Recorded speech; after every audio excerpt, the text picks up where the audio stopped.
Doktor Blav, moje ime je Robin Sebastianik in prihajam iz podjetja Interenergo.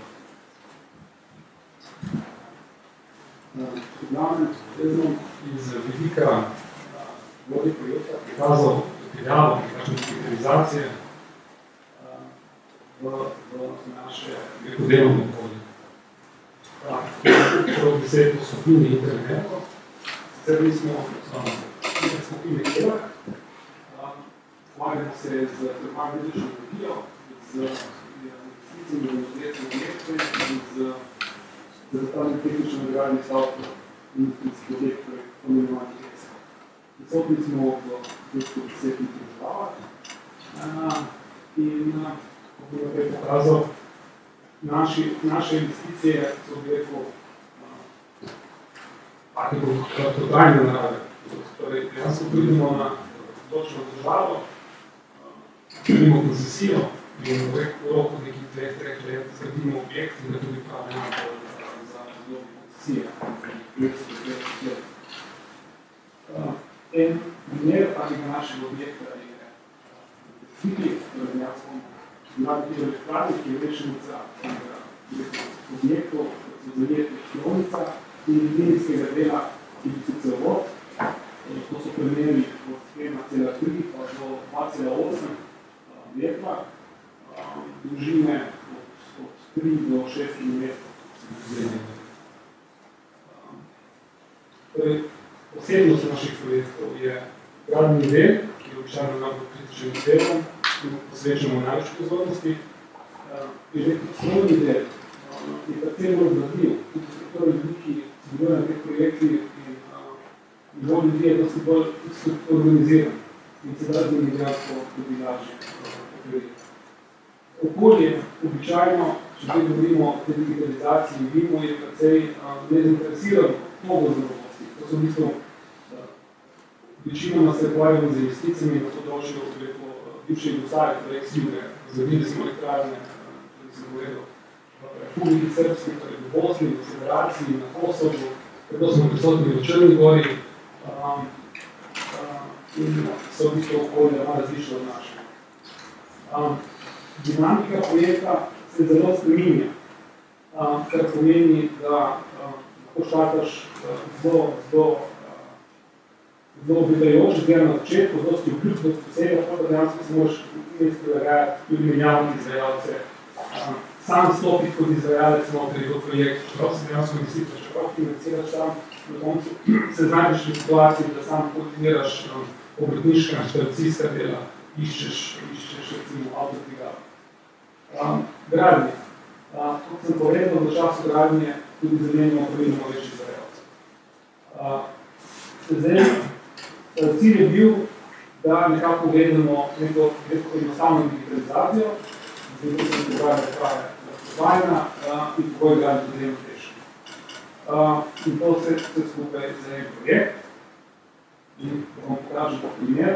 Torej dejansko imamo neke sotelske, imamo neke linijske objekte cevovodov, imamo območja, kjer se pojavlja razvite območje, geologija, geotehnika se spreminja, hidrologija, zelo vpliva na gradnjo, tam vidimo primer tunela, to čas za matno, zelo vpliva tehnologija v gradnji, v tem tunelu. Ponovno izzive, ko preprojektiramo konkretno rešitev, recimo starščnega tunela, gremo na te svoje tunite varianto stregni, torej štakali smo s tunelom, spreminjamo način gradnje, potem gremo dejansko stregni v tunel, ne pa starščnega primarno sekundarno dobo. Posebnosti so tudi te konekcije med gradbenim in elektrospornim delom, torej iz neke tolerance v par centimetrov do milimetre in tako naprej. Kaj je naša ideja? Nekako enostavno pripeljati neko digitalizacijo. In sicer smo želeli uporabljati že recimo neki način izmenjave podatkov. Torej, strokovno torej tako podatke varami, mi smo recimo vdali Dropbox, sistemu OneDrive in kar se dejansko izkazalo, da recimo smo neki super server, ampak samo ljudje nimamo dostopa, ni internet, tako da smo šli na neke rešitve, ki so komercialne, ki so dostopne in naredili neko recimo strukturirano projektno okolje, kjer boš videl projekte, kjer boš videl spremembe projektov, ki se dogajajo znotraj faze projekta in kjer imajo različni akteri dostop, recimo izvajalec, projektant, in tako naprej. V bodoče nam je tudi cilj, da gremo v upeljavo digitalizacije oziroma do vzdrževanja. Zato smo v teh letih kar nekaj objektov zgradili in se srečujemo z novimi izzivi, kot objekte se nače še vzdrževati. Torej, če uporabim ta klasični krog, mi smo v bistvu lastnik in probamo skozi nek krogotok upeljevati neka orodja in se poslužujemo z enostavnimi orodji. Torej, med njimi smo tudi uporabili za sistem Forbit in začeli uporabljati pri vodenju projekta. Sicer na način, da smo recimo že takšno razpisno dokumentacijo predstavili Forbitlu in na to, ki je bila v bistvu standardizirana in strukturirana, vzpostavili smo načinsko dokumentacijo izvajalcev, izvajalci so to sicer izvozili v Excelu pripravili ponudbe, mi smo vozili te ponudbe, primerjali ponudbe in potem tudi vodili pogajanje s posameznim izvajalcem. Hkrati naredili ABC analizo postavk, ki so pomembne in določajo vrednost projekta in na podlagi teh izsledkov te analize, rezultatov analize, v naslednji fazi optimizirali projekt in se ponovno pogajali z izvajalcem. Dobra stvar je tudi, da ti omogoča to izdelavo poročil, spremljanje projekta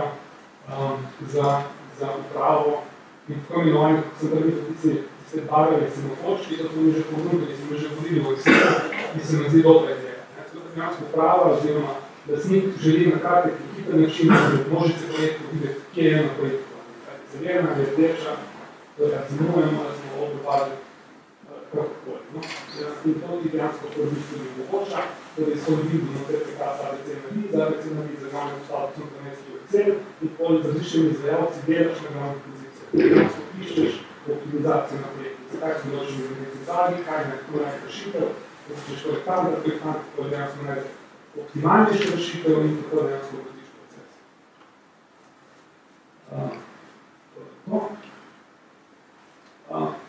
Klasična spremljava projekta, dejansko mi ga vodimo, recimo to je primer v Excelu, predstavlja pomeščiti situacija, budžet in dejansko realizacijo. To je tudi primerjega projekta, recimo, končali predčasno za isti dejansko, če gledamo predstavljivo. Vhodne podatke za takšno spremljavo nam bo omogočili dejansko Forbit. To bo, se rekel, takšni email oziroma ofisi. Zdaj, želja sigurno je, da med vsemi skupinami v regiji, imamo dejansko študenti, nek super projektno okolje oziroma nek program, ki implementirali, je pa to težko zaradi različnih načinov dela in različnih standardov in pristopov, tako da recimo zdaj je so takšni način samo za ofisi si izkazati pod dinamo uporabljati. Spremljava projekta, te situacije, to je tudi zelo koristno vse meni, zato ker recimo se volje projekt, ampak dejansko pri vsakem računu sem zraven, pri vsakem računu gremo v detajle in v celotno evidenco teh situacij. Ker se zgodi, da imaš pa izvajalce, ki nimajo tega reda, zgodi se gradbena knjiga, zgodi se marsikatero dokazno gradivo pri računu in potem ti edinki ima celotno bazo zraven. To je fajn, da imaš na neko varnostno kopijo v nekem cloudu in na nek strukturiran način, ker lahko dejansko se povedno pogovarjaš in pogovarjaš. Hiter pregled med projektom, ki je cilj, torej posameznih predračuni in primerjave. To dejansko, kje sem bili v planu in kje sem trenutno. In to dejansko vrtimo v mesečnem nivoju za vsako mesečno situacijo, če govorimo o gradbenih delih, ki so najbolj kritični. Kontrola, torej nekaj digitalizacija, automatizacija sigurno zaželjena, se je da v praksi se pokaže, da čini si sposobne za glavno. Pomembno, kot sem že rekel, v našem projektu, ki je 70%, ki so gradbena dela, torej ostale so pa dejansko recimo elektrostrojna dela, elektrostrojna dela se tako ne spreminjajo, dejansko so dragi naprave same, ne toliko proces v trenutku. Pomembna stvar pri nas je to, da mi kot lastnik, ki bo tudi upravljal s temi objekti, vse čas dejansko razmišljamo o zaključku projekta. Torej, ne pridemo enkratno, ne podajamo nekih storitev, ampak dejansko gradimo nekaj za nas. To pomeni, da imamo zelo velik interes, da se odgovorimo v našem vidu okolje do ljudi, ker bomo tudi prisotni še 30-50 let v času koncesije. Na ta način tudi poteka celotno projekta.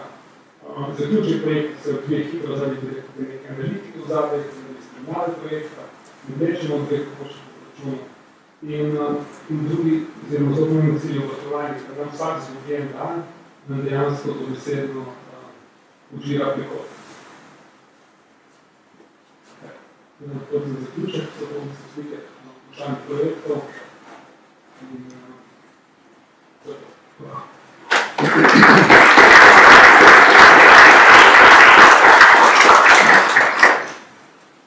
Vprašanje?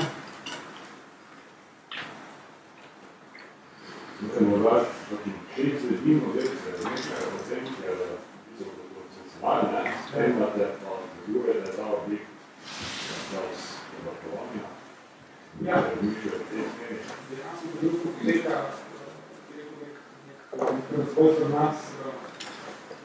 Dejansko v ta moment še postavljamo naše zahteve na mizo in dejansko strukturiramo delovne naloge, pravila, ki nas čakajo pri vzdrževanju, poleg tega bomo dejansko prišli do nekih orodij. Še strinjanja do vzdrževanja.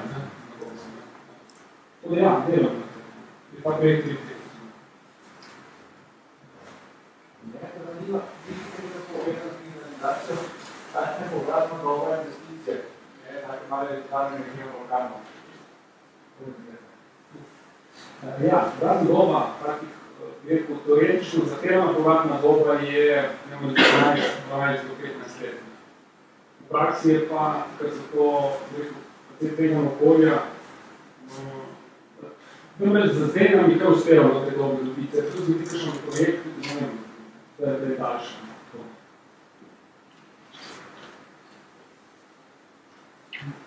Zahtevane teme stopne donose so visoke.